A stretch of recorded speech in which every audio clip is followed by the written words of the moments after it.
How to check who viewed your profile on Instagram. First of all, let's navigate and open Instagram app on your phone.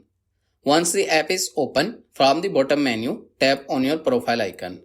From the profile page, tap on the three lines at the top right and the settings and activity menu will appear on the screen.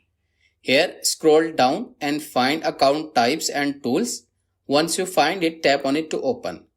Now, tap on switch to professional account.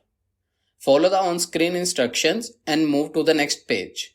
Here, you need to select a category and then tap on switch to professional account. Select the type of professional account you want and tap on the next button. Once your account is converted to a professional account, you can add the following details and then go back to your profile page. Here, swipe down from the top to refresh and there you go. Your account is converted into a professional account. Now tap on Professional Dashboard. Inside the dashboard, you will find the Insights option. Tap on it to open.